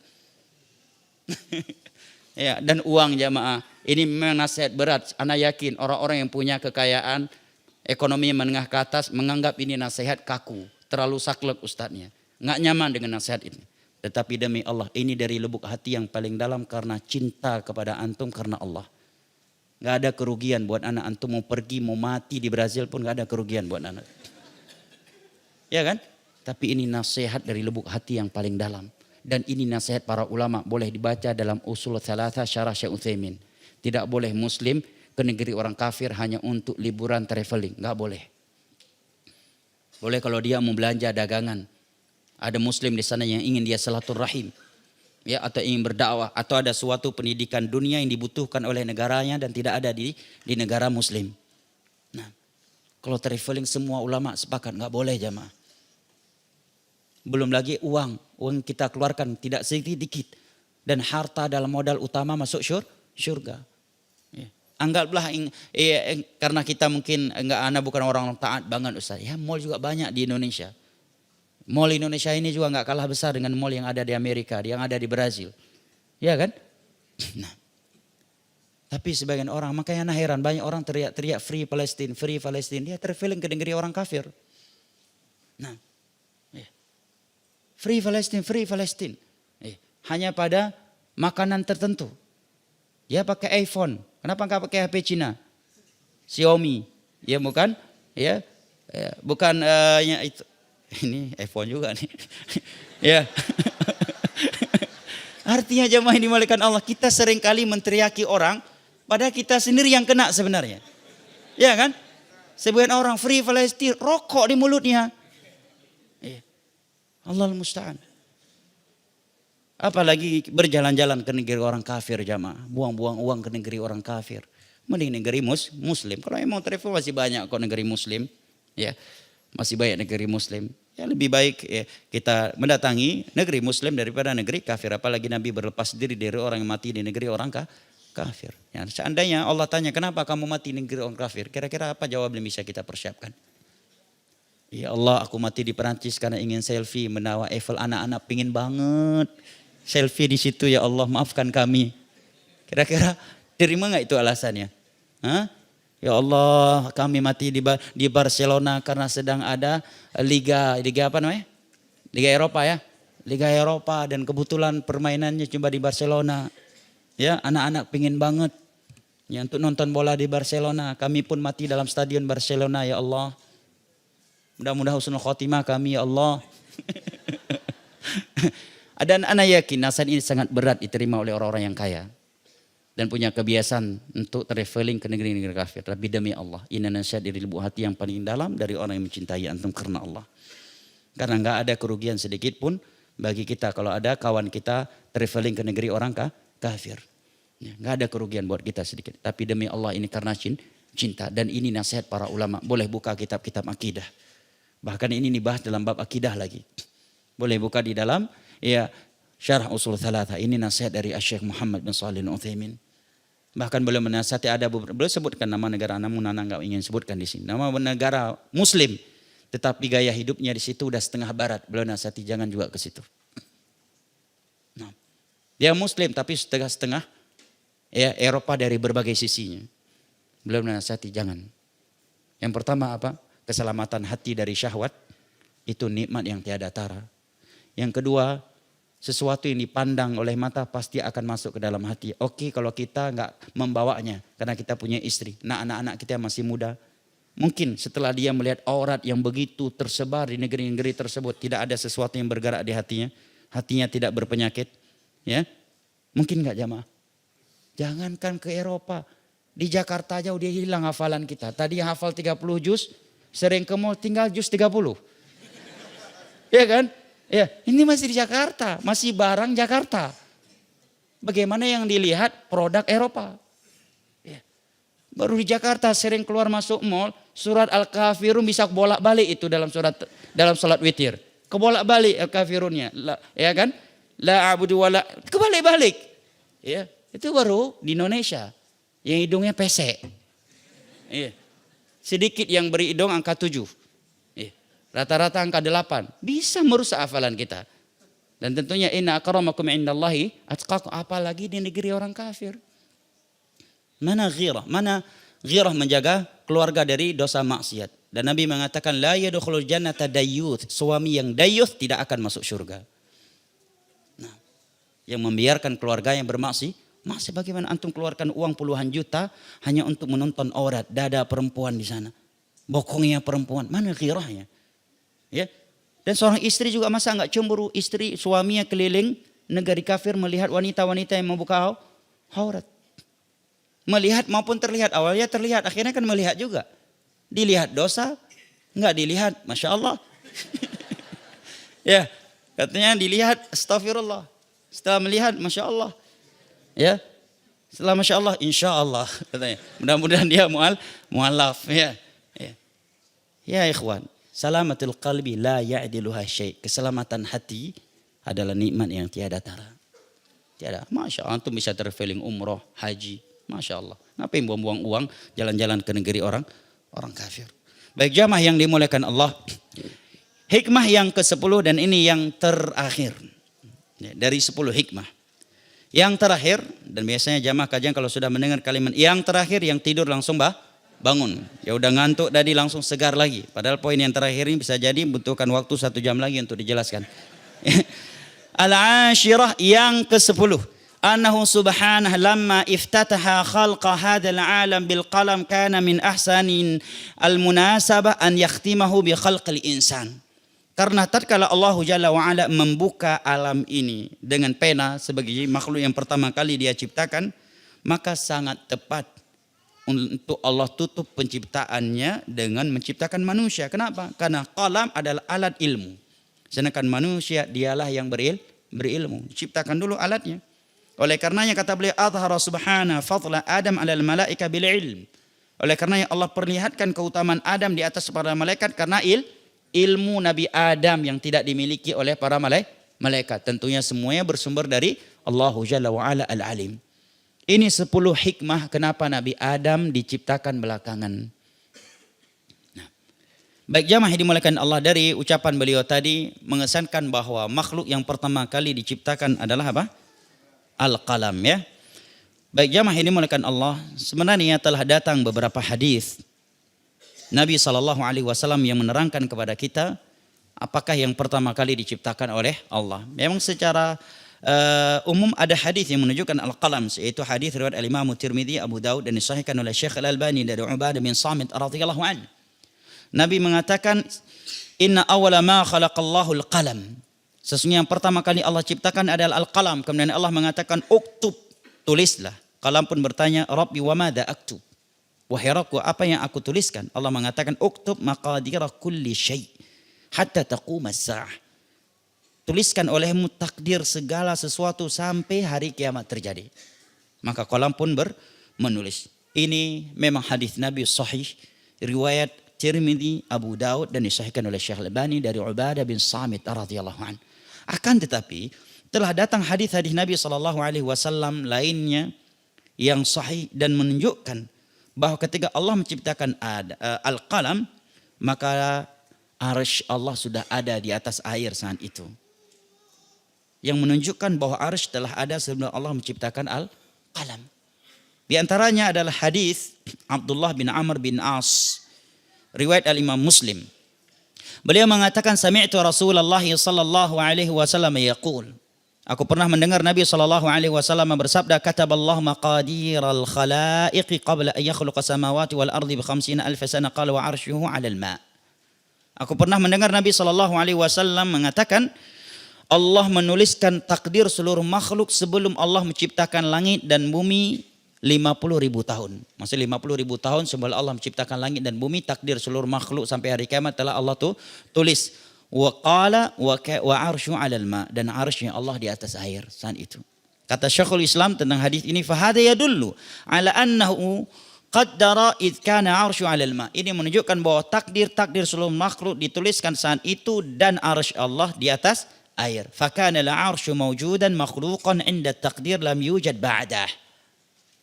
Ini menunjukkan bahwa arsy Allah telah ada, telah tercipta ketika takdir itu ditulis, bukan setelah penulisan takdir baru ada arsy.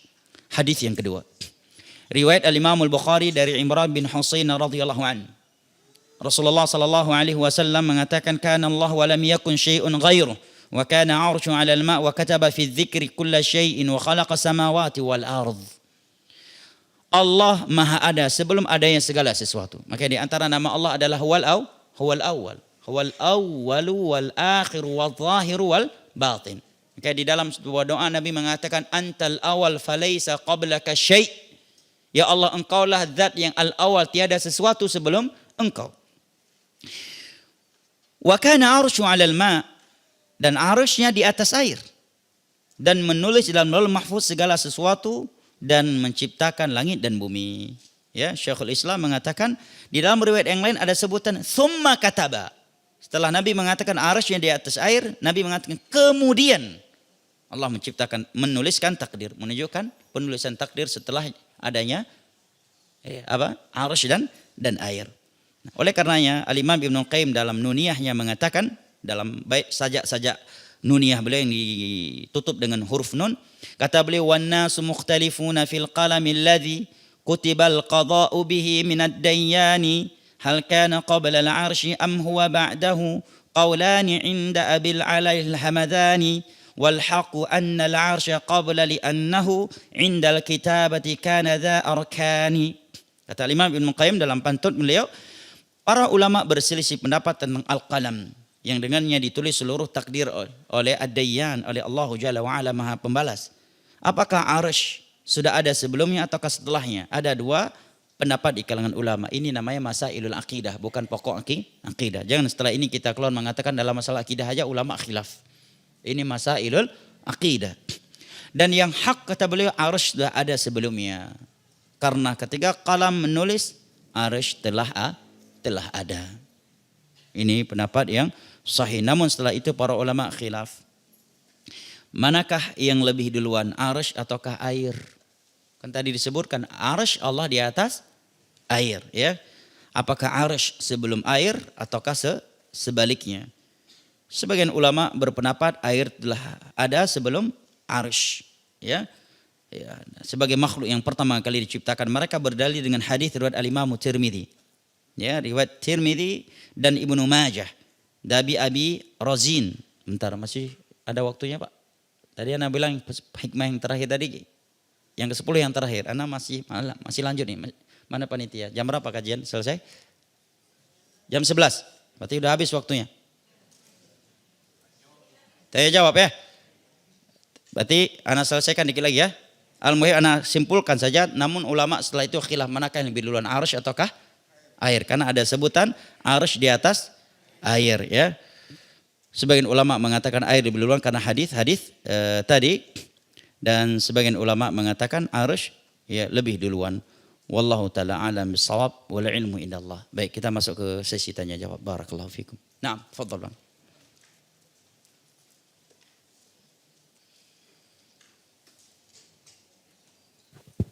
Assalamualaikum warahmatullahi wabarakatuh. Ada satu hal yang bikin saya bingung, Ustaz. Ketika ada satu yang membuat abang bingung. Iya. Nah, jangan suka bingung, Bang. Dua, Ustaz. Dua, jadi tambah malah. Iya. Yang pertama, Ustaz ya. Yang pertama. Ketika Adam alaihissalam digoda iblis. Kan posisi dia dalam surga kan, Ustaz. Di surga kan kekal kan, Ustaz.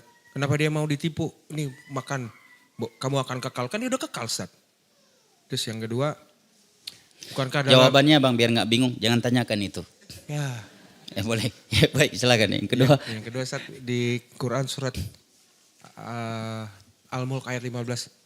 Huwallazi ja'ala lakumul arda zalulan famshu fi manakibiha wa kulu min rizqih.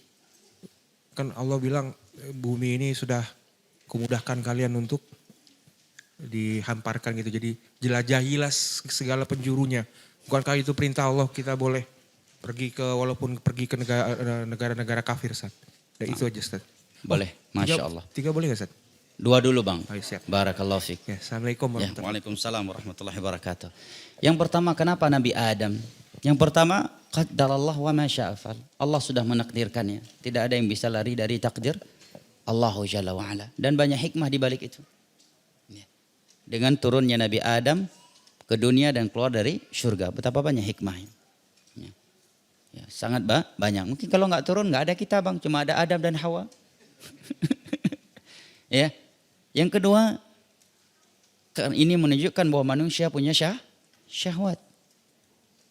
Bahwa manusia punya syahwat. Punya syahwat. Makanya disebutkan dalam riwayat tatkala iblis melihat Adam adalah makhluk yang punya syahwat, maka dia pun bersemangat untuk menggodanya. Hikmah lainnya banyak. Ini menunjukkan bahwa taubat menghapuskan dosa yang sebelumnya. Orang yang pernah bermaksiat dalam surga saja kemudian bertobat Allah maafkan. Apalagi orang yang tinggal di dunia. Dan berjuta-juta hikmah yang lainnya. Yang kedua, pertanyaan kedua bahwa bukankah di dalam surat Al-Mulk ayat ke-15 Allah mengatakan huwallazi ja'ala lakumul arda dhalulan famshu fi manakimiha wa kulu min rizqih wa ilaihin nusyur. Allah telah menjadikan bumi ini zalula, mudah untuk kalian pijak, berjalan di atasnya. Maka berjalanlah kalian mengelilingi bumi ini dan makanlah dari rezekinya dan hanya kepadanya kalian akan kembali. Bukankah ini dalil kita boleh keliling dunia? Kalau ini dijadikan dalil tentang bolehnya traveling ke negeri-negeri kafir, berarti ini dalil juga boleh memakan segala sesuatu. Kan di situ dikatakan makanlah dari rezeki. Orang yang makan babi rezeki dari Allah Bang. Ya kan? Orang yang makan mohon maaf anjing, kan ada juga yang makan anjing. Kan anjing rezeki Allah. Betul nggak? Ya kalau alasan bumi Allah, diskotik juga bumi Allah Bang. Ya kan? Ya Kalau alasannya bumi Allah Jalla wa'ala, Makau juga bumi Allah. Keliling-keliling aja Makau tadabbur alam, lihat orang-orang yang sedang bermaksiat. Tadabbur alam ke Makau. Ya kan? Ya. Ini menunjukkan bukan berarti ini anjuran untuk keliling dunia, traveling ke negeri orang-orang kafir. Tapi maknanya Anda bacakan tafsir Imam Ibnu Katsir ya. Maksudnya ketika beliau menerangkan ayat ini kata Imam Ibnu Katsir, ثم ذكر نعمته على خلقه في تسخيره لهم الأرض وتذليله إياه لهم. Allah menyebutkan nikmatnya kepada makhluknya bahwa ia telah peruntukkan bumi ini untuk mereka. Mudah untuk mereka berjalan di atasnya. Ya, mereka bisa menjadikannya tempat tinggal. Ya, tidak terlalu keras, tidak lembek dan sebagainya. Ya. Mudah mereka berjalan di atasnya dan mereka bisa menjadikannya sebagai tempat tinggal. Kemudian Allah memberikan kepada mereka berbagai tumbuhan, pepohonan, buah-buahan yang bermanfaat di dalamnya. Huwallazi ja'ala lakumul arda dhalulan famshu fi manakamiha ay fasafiru haitsu syi'tum min aqtariha wa taraddadu fi aqaliha wa arja'iha fi anwa'il makasib wa tijarat wa 'alamu anna sa'iyakum la yujdi 'alaikum syai'a illa an yasarahu Allahu lakum. Maknanya adalah silakan kalian berpergi ke mana saja ke seluruh dunia. Ya, kalian ingin berniaga mencarikan ini dan itu, tetapi ingat upaya kalian tidak akan mampu memberikan sesuatu untuk kalian kalau Allah belum memudahkannya untuk kalian. Ini maknanya. Bukan berarti anjuran. Seperti firman Allah, silakan yang mau beriman dan yang ingin kufur, ya kan? Falyakfur. Ya. Kalau dia ingin berkufur silakan, yang ingin iman juga silahkan. Allah akan membalas orang yang baik dan orang yang buruk. Bukan berarti boleh berbuat kekufuran. Jawaban yang lainnya, hukum di dalam Islam ini ya adalah Al-Quran dan As-Sunnah. Maka Al-Quran harus dipahami dengan Al-Quran ya. Quran yang lain juga dengan As-Sunnah Nabi SAW yang umum terkadang dikecualikan oleh dalil yang khusus. Ini dalil umum, di sana ada dalil-dalil khusus. Sebagai contoh, hadis yang menyebutkan Nabi berlepas diri dari orang mati di negeri orang kafir. Demikian juga seperti hadis Nabi umum, bumi ini Allah jadikan suci dan tempat salat untukku. Tapi di sana datang hadis yang menyebutkan tidak boleh salat di dalam kandang onta, tidak boleh salat di pemakaman kuburan. Nah, kecuali salat jenazah ada dalil khusus lagi, itu pun karena enggak ada bentuk rukuk dan sujud. Nah, barakallah. Masih bingung bang? Udah enggak insyaallah ya? Barakallah fik. Ibu saya meminta saya untuk menjaganya, sedang saya masih ada suami. Ibu sudah tidak bisa berjalan. Beliau bilang lebih senang jika saya yang mengurus dibanding adik-adik. Ibu saya ajak tinggal sama saya tidak mau. Sejak pensiun beliau pulang kampung dalam kurung Aceh. Nah, saya di Jakarta, berdoa sakah saya? Yang pertama, barakallahu fik. Seandainya bisa dilakukan tentunya, ini enggak ditanyakan tentunya, itu lebih baik. Bahkan ada hadis dalam Adabul Mufrad dari Abu Darda radhiyallahu anhu. Abu Darda radhiyallahu anhu mengatakan, "Awsani Rasulullah sallallahu alaihi wasallam bi tis'in." Nabi pernah memberikan pesan kepadaku sebanyak 9 pesan. Di antaranya adalah wa in ati' walidayka wa in amaraka an takhruja minad dunya fakhruj minha. Taatilah kedua orang tuamu. Seandainya kedua orang tuamu memerintahkan kamu keluar dari dunia, maka keluarlah dari dunia. Kan nggak ada yang mampu keluar dari dunia. Tapi kalau dia perintahkan dan kamu mampu melakukannya, lakukanlah. Ini mimbabil mubalaghah. Ya. Ini tentunya yang pertama kalau bisa dilakukan. Tapi ini kan tidak memungkinkan tadi. Ya, karena beliau punya suami dan tidak bisa meninggalkan suami. Dan ketaatan kepada suami melebihi ketaatan kepada kedua orang tua apabila seorang wanita telah bersuami. Yang ketiga, masih banyak solusi lain. Adik-adiknya bisa merawatnya, dia bantu dari sisi lain, ya, dari sisi ekonomi, ya, membantu adik-adiknya. Karena ada sebagian orang kalau dia yang merawat langsung, maka justru mafsadahnya lebih besar. Ya, mafsadahnya lebih besar. Sebagai contoh ya di negeri kafir. Contohnya kalau di Jepang kita lihat itu, walaupun ini kita nggak bahas secara agama, ya, secara realistis. Ketika anak ke Jepang dan juga ketika ke Hong Kong, memang kenapa rata-rata orang di sana begitu orang tua yang udah tua langsung dimasukkan ke panti asuhan? Atau dia sewa ART yang mengurusnya selalu. Karena apa? Karena di sana kerja. Ya, dia kerja. Oke? Ya. Kalau dia nggak kerja, Uang nggak ada, akhirnya dia mati kelaparan, orang tuanya pun mati kelaparan. Kalau dia tetap kerja, ada uang, hasil gaji tersebut dia bisa merawat orang tuanya, walaupun tidak melalui langsung dengan tangannya. Tapi kalau dia langsung resign kerja nih, nggak ada uang lagi. Jangan kena rawat orang tua, bayar rumah yang ada orang tua di dalamnya aja udah nggak mampu. Bayar listrik, berikan makan kepada ibunya. Ya, terkadang kita nggak melihat ke sisi itu juga. Nah, begitu juga seorang istri ketika udah punya suami. Yang pertama dia ada kewajiban utama yaitu suami. Nah, dan apalagi ada adik-adiknya. Kecuali tidak ada yang merawat ibunya kecuali dia. Dia nggak punya adik, nggak punya kakak, nggak ada orang tua, nggak ada orang lain, nggak ada yang bisa dicewak. Kemudian harus dia. Dan suami nggak membolehkan, maka di sini dia lebih baik minta cerai dari suaminya demi merawat ibunya. Karena berbakti sama orang tua adalah kewajiban sepanjang masa. Kalau dia memang tidak bisa berbakti sama orang tuanya. Kalau dia bisa melakukannya walaupun tidak bercerai, maka lebih baik. La ta'ata li makhluqin fi ma'siyatil khaliq. Tidak boleh taat kepada seorang makhluk kalau harus bermaksiat kepada al-khaliq. Dan durhaka sama orang tua adalah dosa. Walaupun seorang sudah menikah tetap tidak boleh durhaka sama orang tuanya. Dan tidak berbakti kepada kedua orang tua adalah kedurhakaan. Tapi apa yang beliau sebutkan masih banyak solusinya. Ada adik-adiknya, walaupun beliau lebih senang padanya. Tapi mau gimana lagi, punya suami dan kondisi tidak mungkin pulang. Dan pasti kalau kita jujur ya dengan Allah, Allah akan mudahkan segala urusan kita terkait orang tua kita. Allah berfirman, "Falau shadaqullaha lakana khairan lahum." Seandainya kalian jujur dengan Allah, maka Allah akan bukakan berbagai kebaikan untuk kalian. Nah, semoga Allah Jalla wa Ala memberikan kesehatan yang sempurna untuk orang tua beliau. Amin ya rabbal alamin, dan menjadikan kita semua sebagai anak-anak yang berbakti kepada kedua orang tua kita. Ustadz, yang saya mau tanya kan, kenapa orang yang ahli ibadah yang pasti orang ini menjaga sekali ketaatannya untuk mencapai matinya husnul khatimah, lalu tiba-tiba melakukan perdana perbuatan syirik, ya, lalu matinya dalam su'ul khatimah. Kok bisa ya begitu ya? Mohon nasihat. Yang pertama, Nabi mengatakan innamal a'malu bil khawatim. Yang kedua, oleh karenanya doa Allahumma muqallibal qulub tsabit qalbi ala dinik menjadi doa yang paling sering Nabi bacakan, padahal Nabi punya maksiat apa? Ya kan? Ini doa yang paling sering. Yang kedua, Allah perintahkan Nabi kita secara khusus untuk mengucapkan doa wa'udzubika ayyahdurun. Ucapkan olehmu, wahai Rabbku, aku memohon perlindungan kepadamu, jangan sampai syaitan hadir ketika malaikat maut mencabut nyawaku. Maka semenjak ayat ini turun, Nabi mendoa kepada Allah, memohon beberapa perlindungan. Di antaranya adalah min an yatakhabbatani syaitanu indal maut. Agar syaitan tidak memperdayaku, tidak mempermainkanku di saat kematian datang kepadaku. Karena itu adalah kesempatan terakhir bagi iblis dan bala tentaranya. Maka disebutkan kalau nggak salah dalam kitab At-Tadhkirah karya Al-Imam Al-Qurtubi. Ada seorang ulama di masa dahulu ketika hendak meninggal dunia, sakaratul maut, diucapkan kepadanya la ilaha illallah. Dia menjawab la, tidak.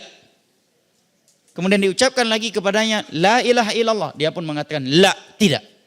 Setelah dia normal, ditanyakan kenapa begitu? Dia mengatakan la, tidak yang pertama itu bukan untuk talqin la ilaha illallah yang kalian lakukan. Tetapi karena ya ada bisikan dari syaitan yang mengatakan mut yahudiyan, matilah kamu sebagai Yahudi. Aku pun mengatakan la, dan berbarengan dengan la ilaha illallah yang kalian ucapkan. Tidak yang kedua ada terhadap bisikan syaitan yang mengatakan mut nasraniyan, matilah kamu sebagai Nasrani, pasti akan masuk surga. Aku pun mengatakan la. Bukan pada la ilaha illallah yang kalian talqinkan. Ini menunjukkan betapa dahsyatnya perjuangan syaitan untuk memasukkan anak Adam ke dalam neraka Allah Jalla wa'ala. Makanya kita harus selalu berzikir kepada Allah. Yang ketiga kata Imam Ibnul Jauzi, jika anak nggak salah ingat Ibnul Jauzi atau Ibnu Rajab, bahwasanya seseorang itu yang mati su'ul khatimah lidasi satin fi qalbi, pasti karena ada bisikan yang tidak baik dalam hati. Walaupun terlihat soleh puas, kita kan nggak tahu dia riya ataukah tidak dalam ibadah-ibadah itu. Kalau dia ikhlas nggak mungkin mati su'ul khatimah, itu aja kaidahnya.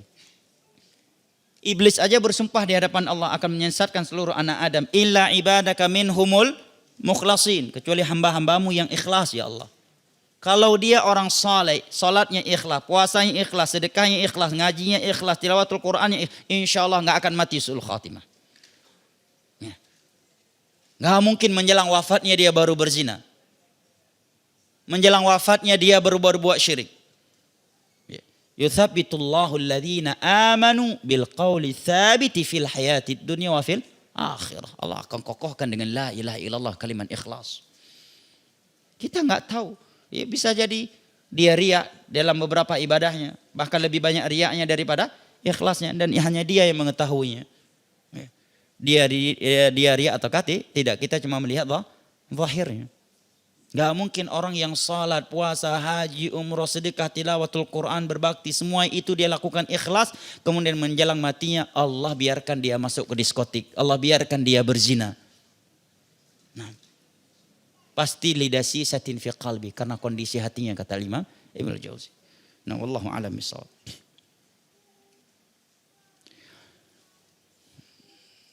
Sudah jam 11 lewat Cukup? Kita baca lagi, Pak. Satu lagi, baik.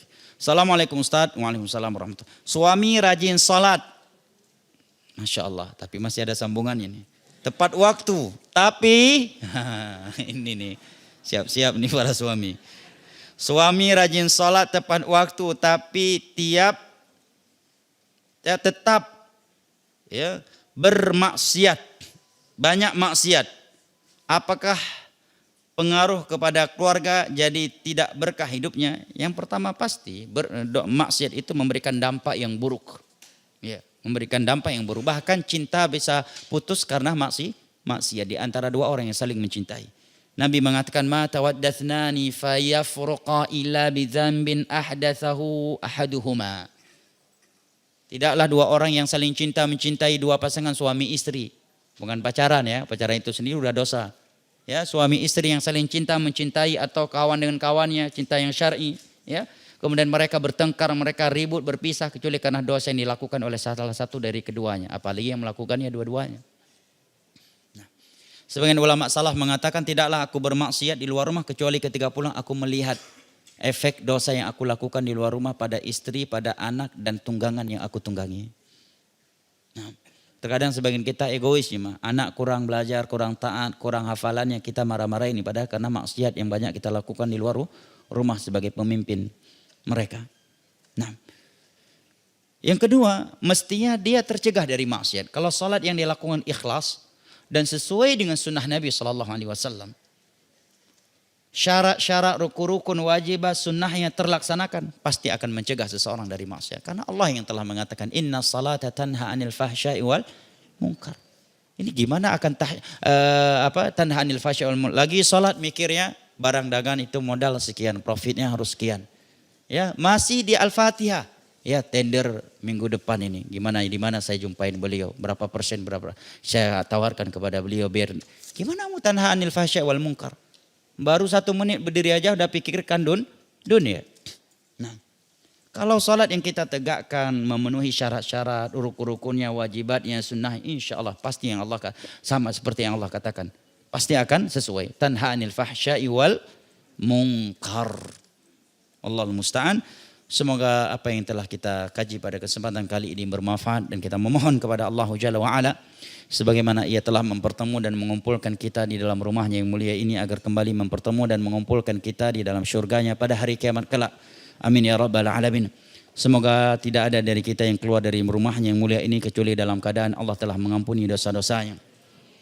Tiada dari kita yang melanda sakit kecuali Allah sembuhkan penyakitnya. Tidak ada dari kita yang terlilit hutang kecuali Allah lunaskan hutangnya. Tiada dari kita yang berstatus sebagai jomblo atau single senior kecuali Allah anugerahkan dia seorang istri yang salihah. Kalau dia wanita Allah anugerahkan untuknya seorang suami yang saleh, yang jamil ya. Amin ya rabbal alamin. Subhanakallahumma wa bihamdik asyhadu an la ilaha illa anta astaghfiruka wa atubu ilaik. Wassalamualaikum warahmatullahi wabarakatuh.